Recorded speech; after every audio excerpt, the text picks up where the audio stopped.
Oops. So welcome to how to edit 360 footage in Premiere Pro. So my background is I'm originally a motion designer and I've worked as a creative director. And lately I've been working a lot with 360. So what I'm specialized in is how to edit 360 videos, how to put graphics in 360 and how to film 360. So today we're going to do the editing part. So one of the latest productions I've been working on is a campaign for a company called Bakehuset, where they had like a kind of a Easter crime thing where you're supposed to look for clues. So I directed it and I worked on post-production for this production.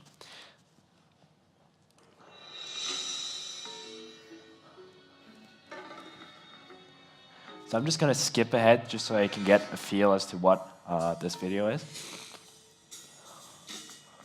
Hei, jeg privatetterforsker Melnes, og Bakehuset har kontaktet meg for å få hjelp i en mystisk forsvinningssak, og nå trenger jeg hjelp av deg.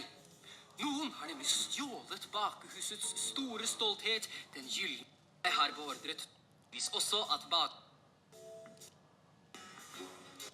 vise deg rundt på bakeriet i jakten etter spor.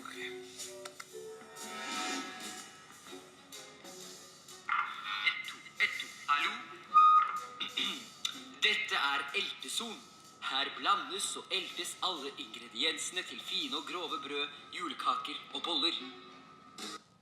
Nei, jeg mener, se deg rundt. Ser du noen spor?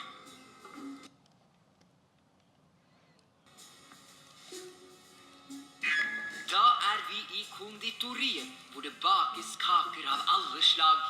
For eksempel disse fristende påskekaken. Sikkert mange som skal benytte skjærtorsdagen til å skjære seg et slikt stykke.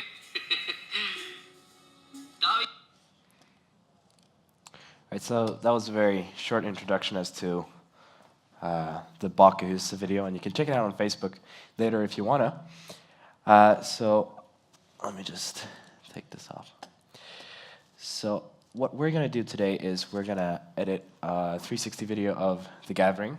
Last night or yesterday I put a Samsung 360 on time-lapse, and it was on from like 8:30 in the morning to 10 in the afternoon. And so we're going to go through the workflow as to how we do it. So right here, what you see in front of you is Premiere Pro. And the image you see right now is a rectangular image. So this is what 360 looks like when it's on a flat format. And it looks kind of like, I don't know if you guys can see it, but I mean, you see the whole picture, but you get this weird kind of like, this is 360, but it's kind of like distorted. So the first thing we're going to do is we're going to see how the footage looks like through Premiere Pro. And one tip is when you get Premiere Pro is to get something called GoPro VR player. It's for free. It connects with Premiere Pro, it connects with After Effects, and you can connect it to your Oculus Rift or your HTC Vive. So right now I'm looking for the footage. So first you have to import the footage. I've already done that. And then I just go through GoPro VR. I'm looking for it, and this is what it looks like. It's a full 360 image. And at the bottom, you'll see that there's a short stitch line. You don't see the full tripod, and you see the contact. And we're going to do something about it. We're going to hide it. So first thing we do is, just give me a second, is we're going to hide the contact and the tripod. And we do this by adding a logo. So I got the logo from The Gathering, and I created like a circle. So you can easily do that with Photoshop, if you've already used Photoshop before. And so I'm just going to import it. So it's normal Premiere Pro importing, like import, open up the logo, and you place it on the footage. And what you'll notice is that, right, so when you place it on the rectangular, how are you going to place it at the bottom? And that's the part where you're going to use something called Metal Studios. Works on Premiere Pro, works on After Effects. So usually what you have to do is that you have to unwrap the image and then put it into the image and remap it back. But luckily, Metal has come with a new software where you just project it very easily. So we're going to go through Premiere Pro here, and we're going to go and find Metal. And we're going to take Project 2D. And you'll see that the logo has now become smaller, but we need to put it at the bottom. And the way you do it is you just have to rotate the projection. So it's very simple. Just give me a second. So now you can see that it's rotating and it becomes like kind of flat, but in 360 it's just going to be at the bottom. So you're going to see this when we go play a bit. And we place it through the GoPro player, and you see that the logo has been placed at the bottom, and we've hidden the cables and the stitch line, and we've branded the video at the same time. But you know, I kind of feel like that the logo is kind of like, it's not really rotated correctly, so you have to rotate the source of the logo. And the way you do this, it's very simple. You just go rotate source, and this seems to be like it's on the Z-axis. So, all right, let's go back to GoPro. Well, that wasn't correct. So let's take it like -6, -5. Right, so now we've branded the gathering at the bottom. And I'm thinking it would be cool to at least have like an intro, like an intro logo of the gathering. So this is what we're going to do. We're going to use the same technique, but this time we're not going to project at the bottom. So if we go here, I have the animation with an alpha background. So you can see it's pointing here, right? But now I've just placed it in the footage, and you'll notice that when you just place the image is going to get kind of distorted. It's going to get, kind of get rounded here, and that's why it's important to use the project setting from Metal. So we're going to do the same thing as we did with the bottom part. We go back to our effects, we go to Metal, and we go to project in 2D. And you'll see the logo has become small again, and we're just gonna double check. And yeah, that's the gathering logo, but it's kind of small. So let's just change it where we can scale it up a bit. But it's important to scale it through the Project 2D instead of scaling it through here, because if you scale it here, you're not gonna get the right results. It's gonna warp again. So that's why we go through Metal, and we scale it here. And you can see in the image that when you scale it, it kind of like it gets this bulge effect. But inside the inside 360, it becomes normal. So we're gonna make it a bit smaller because that was a bit extreme when it came to size. So let's scale it to around here. What do you guys think? Seems good? Cool. So, all right, so we're looking at the intro, and let's just see how that works out. So it seems okay. The only what can be a bit challenging is that the intro wasn't done in 360. Originally, this is a 2D video placed in 360, so you might get like here at the bottom, you see a cut. So we're going to see if it does too much damage. What we should do is actually just skip the part where the logo comes in and just go like 1 frame ahead, and just cut it here, and just go straight to this part, so you don't get the let's say the cutting of a logo. But here, what would be interesting would be to just fade in from like a plain background with the logo and then over to 360. So we're gonna create a color matte here.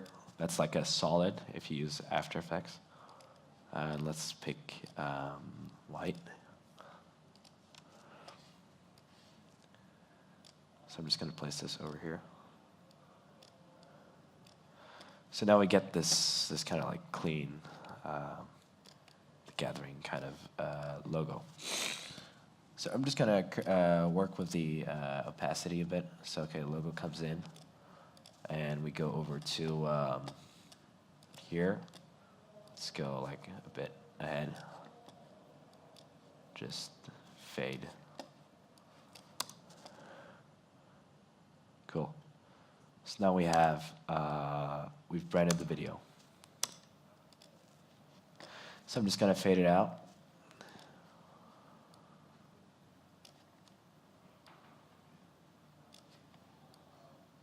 Cool.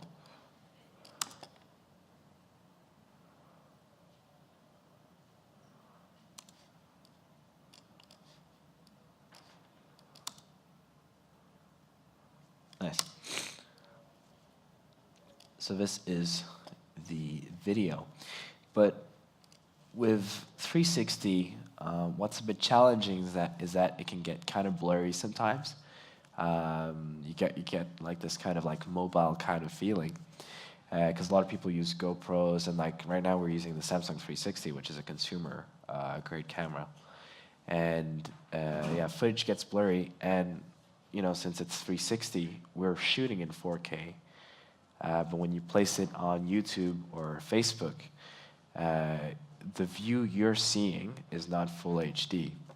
So you kind of have to treat the video where you have to sharpen it a bit and, you know, make a ZIF to make it look like it's HD. And with 360, I mean, with normal footage, if you sharpen the footage with like normal filter and sharpen, that's not going to work.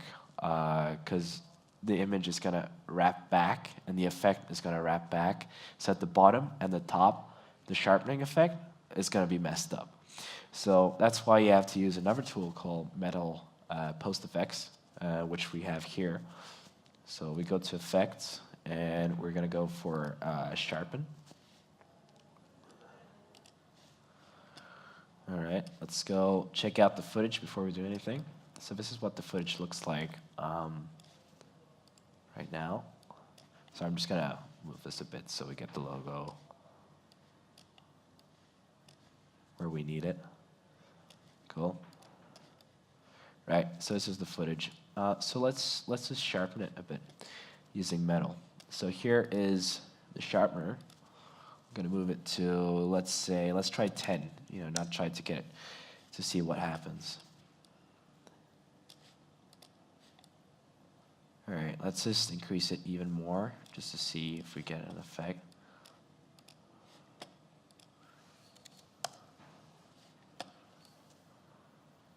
So if you look carefully, we're going to take it on and off.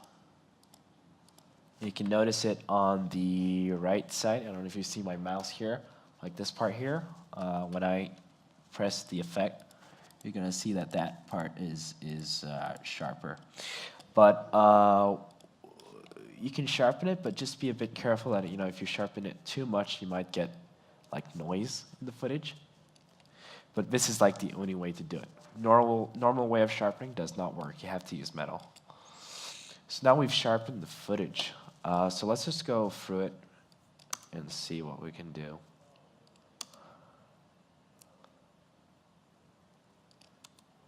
It seems okay. Kind of long though, but we'll change that later. I think, you know, in my opinion, we should probably grade it a bit. Take down the dark. You know, just use curves and grade it just a little bit. So let's do that. Let's find some curves.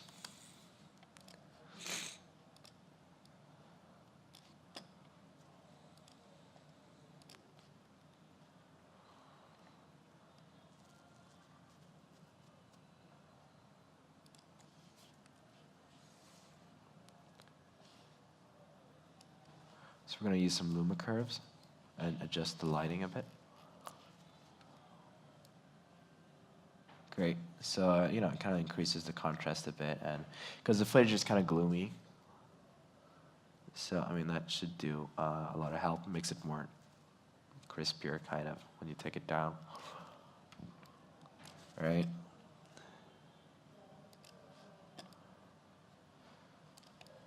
So cool. So now we have the 360 shot. Seems sharper, much sharper than what it used to be. And this is a time lapse. So, right, so it's kind of long. So what I'm going to do now is I'm going to cut from, because here it's kind of like the same thing. There's not much happening. So we're going to cut it to the dark part, just for demonstration purposes. So this is like nighttime. Right. So let's go here and here. Let's just cut it.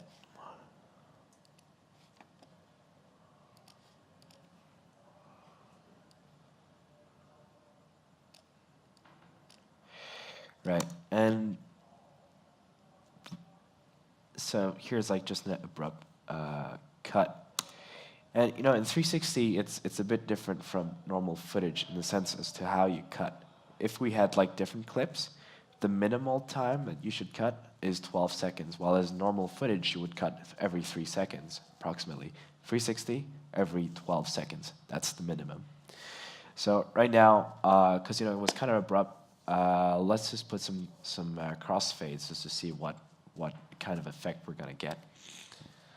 So right now, we're gonna go back to our effect panel here, and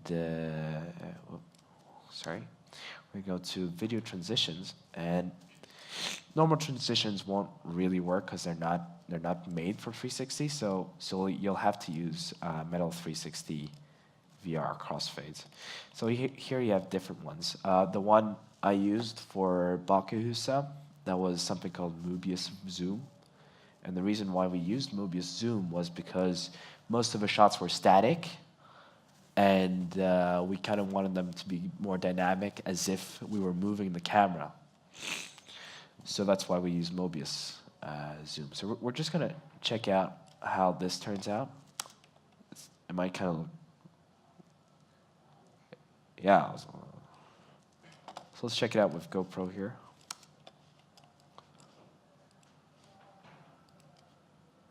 Yeah, same scene with the Mobius Zoom. So it kind of looks weird and kind of artistic, but for demonstration purposes, this is what we've used right now. So this was, you know, quick way of doing 360 with Premiere Pro. And the reason why sometimes you have to use Premiere Pro is because it really increases the workflow. Usually I would use After Effects, and this is what I've done earlier on, but it's much faster doing these kind of things in Premiere Pro. So what you should do is you finish animating normal in After Effects and placing 2D elements via Premiere Pro, because that's what we did with Bakkehuset to save time. So workflow like increases way better than After Effects. But After Effects is great for more complicated things, like fixing things at the bottom and doing more fancy things.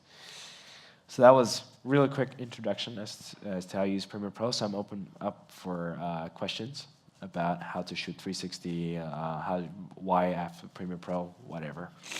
So if you have any questions, please ask. You can ask them in Norwegian too, I'll answer. You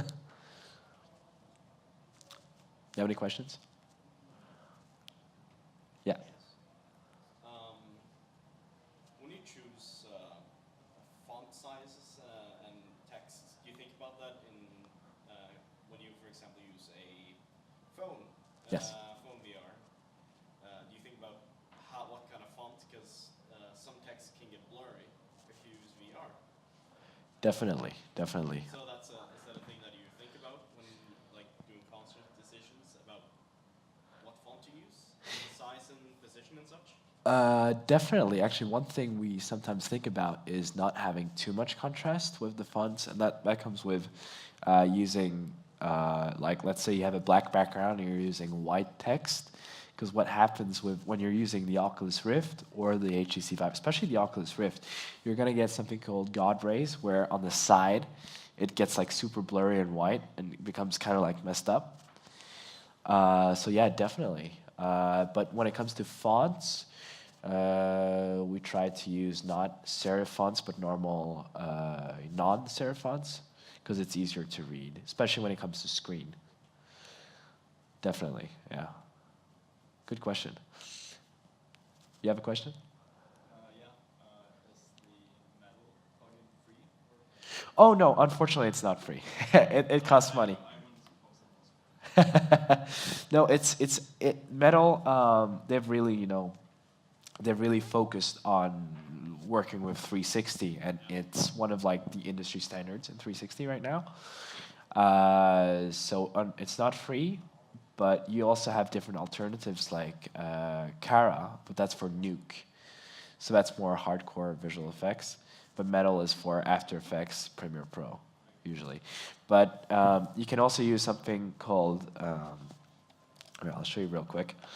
If you're not going to do like animations or fancy things, what you could do is you can use Photoshop and use something called Supercubic, which is like 300 crowns, I think. And where you can place logos, you can fix errors and then export them as an alpha and place them in Premiere Pro instead of using Metal. That's a possibility. We can run a real quick test on it if you have time to check it out, because we have like how many minutes we have? We have like 20 minutes left, so I can show you guys real quick how to do it in Photoshop. So I just need to find a 360 image, and we can just take one of. Let's just open this in Photoshop. So rendered. This is the rendered shot. So here, same thing. So we're gonna go through filter, Supercubic, and this will show you the bottom and top. You can choose. If you have to fix something on the side, you can take the front and back, or left and right. But for now, we're just going to take top and bottom. First thing you have to do is you have to duplicate the layer, just so you have because you're going to do something about it. So let's go back to filter, Supercubic. Let's try the bottom part. Okay.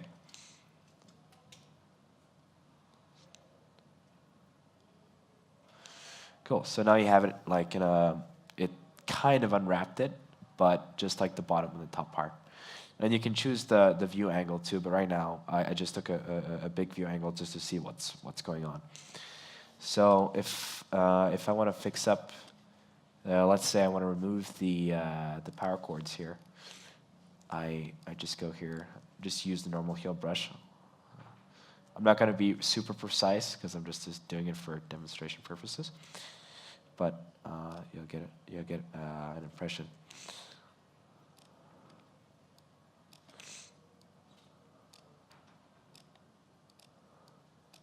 So when you're using the healing brush, Yeah. that corrects every layer in the entire video. That would mean you couldn't. No, usually I just take a frame because this was kind of static. Yeah. So I'm just gonna take a frame of this, and I'll just take the part, just this part, and just like place it in Premiere Pro, and then just mask it out. That would mean you couldn't actually have movement in that part. Yeah, But that. you shouldn't, anyways. Yeah, it's static. If you're gonna fix moving parts, then it gets kind of tricky. Then you go to tracking. It's possible, but not in Premiere Pro. But you have to go into After Effects. You have to unwrap the image and track, and then place it over. But you know what? Feel free to come over to the mentor place, and we could talk more about it. No problem. So real quick. So now we've fixed the image, kind of. And so we're going to reverse it. And when you reverse it, you're going to get, all right, so it's reversing the image. So you just have to go filter, supercubic, and reverse it. And it has to have the same specs as you had when you converted it. So now you get the top and bottom, but you're not going to get the front part. You can do the front part, but then you have to reset the process. But just for now, we're just going to test it. Save it as a PNG. Because then you get the alpha layer, and you can later just, if you want to, go back to Premiere Pro. And let's see. Sorry, I just need to see where I saved the image. Oh yeah, it's not done saving. So 360 files are kind of big sometimes, so it'll take some time.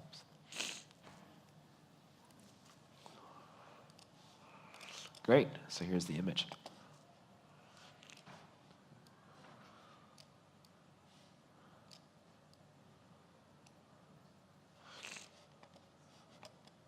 Go back. So now you have the fixed image.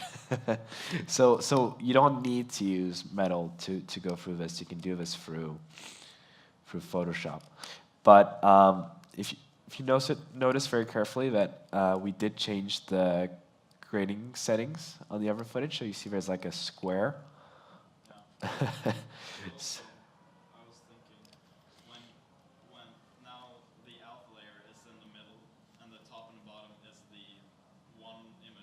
Yeah. So that means you have to compensate for the lighting? Yeah, well, since it's a static shot, I don't think we're going to see too much. But yeah, when it gets darker, yeah, definitely, that's a problem. And you'll have to adjust it yourself by, keying it. But if you use something called, like, when you stitch 360, you can use something called Color Auto Panel, and that automatically adjusts the video with the picture. So you won't have that problem, but here you'll have to manually adjust it, unfortunately. so yeah, but just real quick, I'll just take the video we have here and just apply the same Luma curves. So here we've created, if you've used Premiere Pro before, what's very cool with Premiere Pro is that when you've done an effect, you can just press Control-C, you go over to the other image, press Control-V, and you'll get the same setting. So that helps a lot, and it's very quick. So yeah, that's why I've done it in Premiere Pro and Metal instead of doing it through Photoshop. Yeah, open for some more questions. If you're more curious as to how things can be shot in 360, how to do it, you don't need a 360 camera to shoot pictures. You can use a normal camera, but it's more work. Definitely more work. Any questions? Yeah, sorry. Sort of like a panorama, for example? Sorry? Panorama? Yeah, you're thinking, 360 is kind of like panorama, but this panorama is this part. But yeah, I watched Gorillaz came out with a music video, Will Satin Barnes.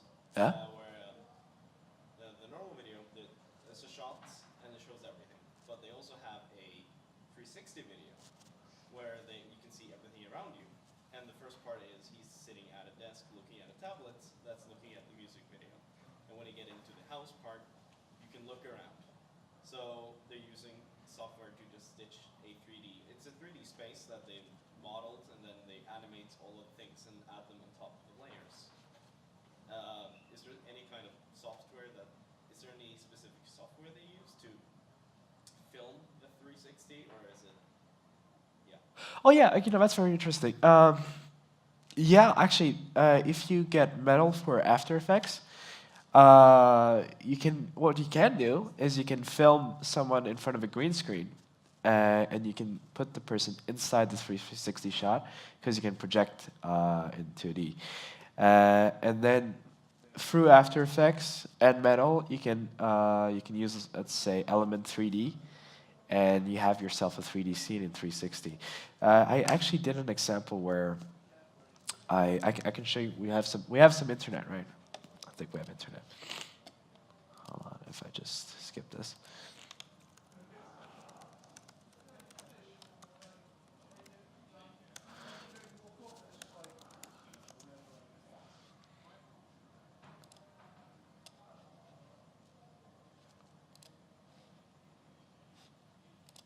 Sorry, I just need to look for the video, but it's an example.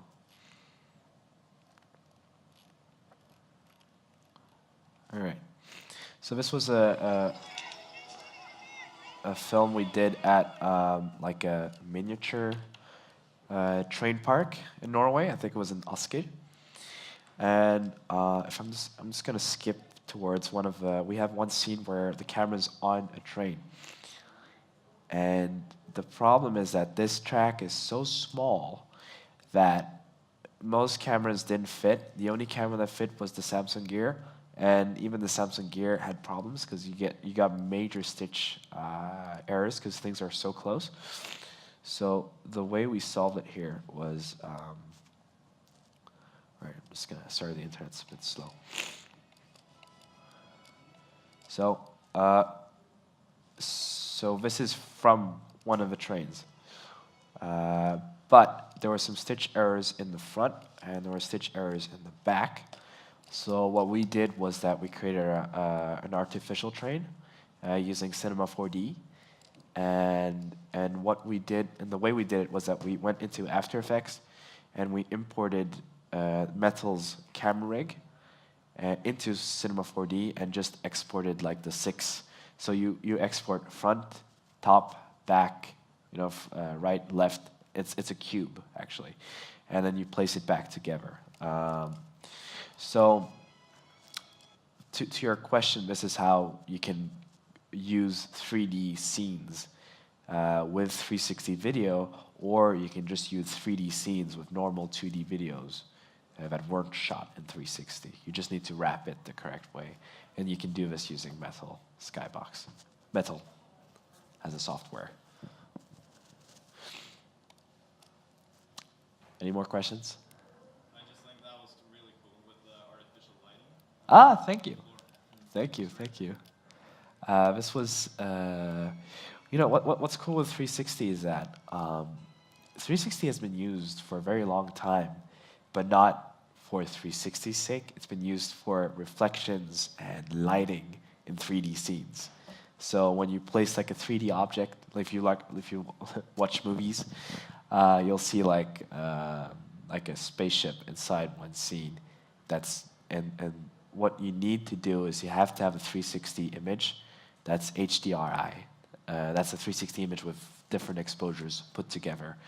And you put this in a 3D software, you put the object in, you render, and then you get the reference from the lighting, and you get reflections.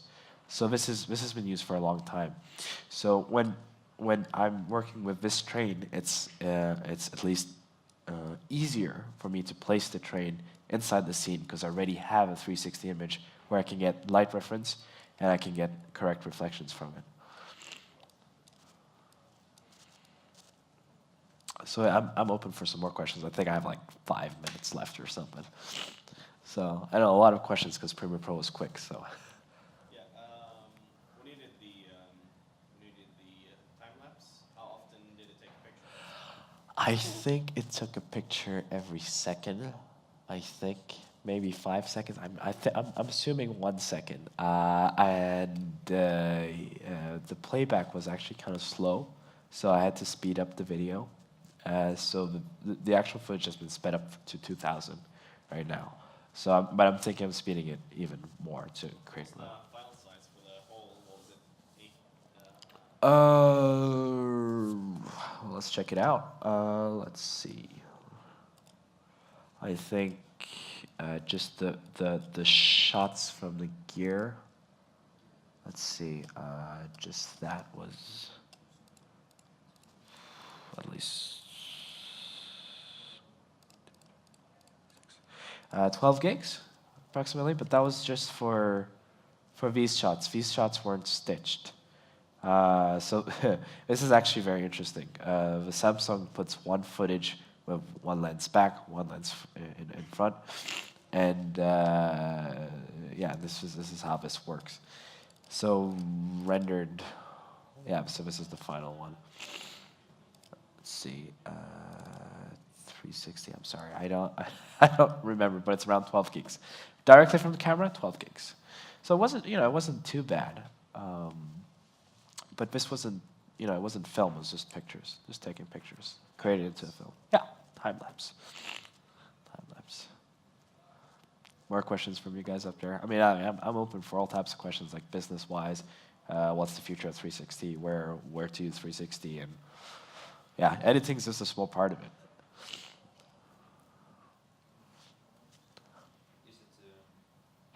Can you really colorate the same as you did with short films like that in the 360 video? Yeah, like, like, you mean like grading 360? Yeah. You can, but you have to be a bit careful, because there are sometimes when you grade 360 where, like on the right here, there's some like line stuff, so it can easily get where you suddenly just get like a line in the middle. So you just have to be aware of what you're doing, and what you should do is actually connect your computer to a Rift, and while you're working, just put on the glasses and just look around, because then you're more aware of it. It's easier to see it inside the glasses than it is to seeing it on the screen. And you don't get, when working on a 2D like this, you don't really get the same reference. You don't really understand how much time things have to take unless you actually see it in 360. Is it normal for people who edit in 360 to use Oculus, for example, to look through the footage?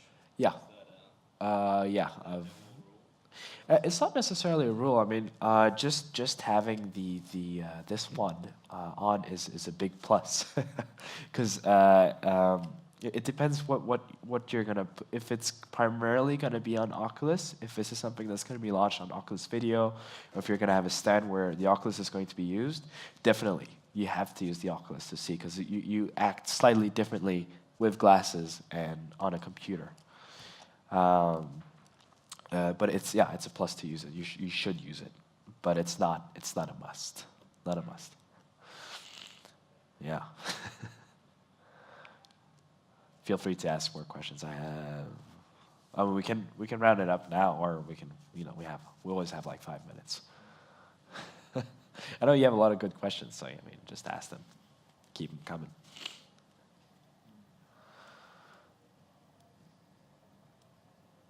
So, have you guys seen 360 videos on Facebook and YouTube? Which 360 videos have you seen so far? How many? No, which ones? Which ones do you remember on Facebook? Not on Facebook, but on YouTube. I watched a recently by Humor.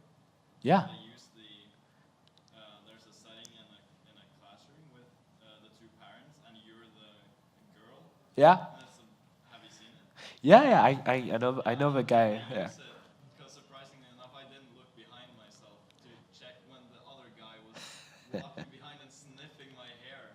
So they used it to create. Yeah. That production was very cool. I know the guy. The guy that did this is Sven from NRK. They use something called a Z-cam. And what's special about the Z-cam is that there's very little stitch lines. So you notice that people could go really close to the camera without it cutting. There was one part where when he was sniffing, the top part was cut. But other than that, it's really great for point of view videos. It's surprisingly good for. I don't know if I watched it in 4K or not, because I never watched anything 4K Yeah. at home because I don't have the capacity. But it looked really smooth as opposed to other videos I've seen with the consumer, like the Gear VR. Yeah. Cool. Yeah. Because I've never seen anything so sharp and good like this, because I've never seen it actually in the full resolution. Yeah. 720. Yeah, it's you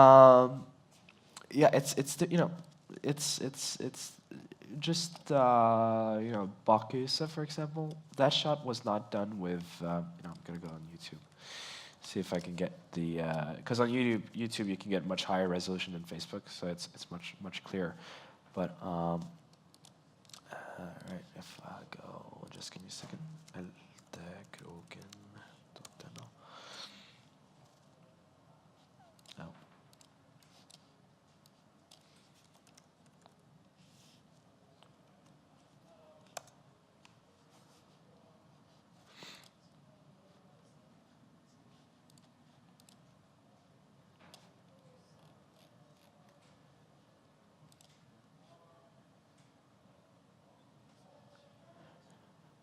This is taking time.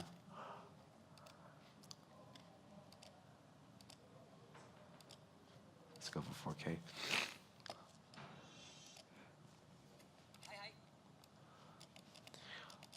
Jeg er privatetterforsker Melnes. What's interesting with this one was that this was not shot with Samsung. It wasn't shot with GoPro. It was actually shot with a DSLR camera. It was a Lexia, if I'm not mistaken, but with a 250-degree lens. Yeah, it's like super freaking wide, and it's the first. This is actually the world's first 250 lens for DSLR. First, sorry. No, sorry, DSLR. So, but it's an MFT mount. I don't know if you've. So that's what we've been using here, and like the other lens that was like closest to 250 was the Nikon one, was 220 degrees, and that one cost like $500,000. So, but this one was slightly cheaper, but more impressive in the sense of degrees, and you know, like with a Samsung, when you record, it films instantly, like the whole scene. But for this shot, we filmed front first, and then back later. Actually, behind here, like right here, we actually have 2 external lights. So we're able, because, you know, since we're shooting it at different times, we're able to just remove the lights later for the back scene. So way more control over the scene. This becomes more like a normal production, but it's in 360. So this was done with the company that has the cameras and has lens. They're called Adobe 360. They're based in Oslo. So they have, you can just check them out on Facebook. You'll see what kind of gears they're using and get more info on that. And feel free to talk to me later. I'll give you whatever you need to know about camera. But very cool that you saw the NRK one. So that's good, because that means people are using 360 as a format, and it's being used. I saw one. Yeah. It was very short, but it was inside of World of Warcraft, where you're on top of a griffin. Cool. You were flying over Storm. What was it called? Stormwind. It's been a while. Flying over Stormwind, and you can see everything around you, and you see the feathers and everything, like ruffle, and it's really neat. So, Like a trailer for the movie. Yeah. And then you see like some, wow. so this was 3D rendered 360. Cool. Ah, awesome. You know, well, my time's up right now, but when it comes to 360 and CG, I mean, you can do it the way I did, or you can have Octane GPU renderer. It has a 360 option, and so does Corona renderer. So you can use this for 3ds Max and Cinema 4D on all the other 3D programs. So that's great. It's easier to do 360 in CG, pure graphics, than it is to do in the real world, because in the real world, you have something called a parallax point. And the way people used to film is that, you know, several cameras, just the Samsung has 2 lenses, and they're kind of divided. There's a bit of distance. And when you're supposed to take 360, what you should do is you should take it where the picture's taken. So let's see, when you have a camera, the lens, so you have to go in front of the lens, That's where the picture is taken, and you have to rotate the camera on that point. And that's very difficult when you have several cameras. While in the CG world, there's no space. There's no physical camera there, so it's easier to do it. Feel free to come over to my the mentor place. I can show you guys how to do 360 pictures in the parallax point without using a 360 camera. That's possible. I have the gear to do it. And tomorrow there will be a workshop, 360 workshop, as to how you use the Samsung gear and how you can use it to make virtual tours. And we're going to try and scan the gathering and kind of like a tour, like Google Street View kind of thing. So thank you so much for being here and listening to 360 workshop and all the interesting questions. They were very good questions. So thank you.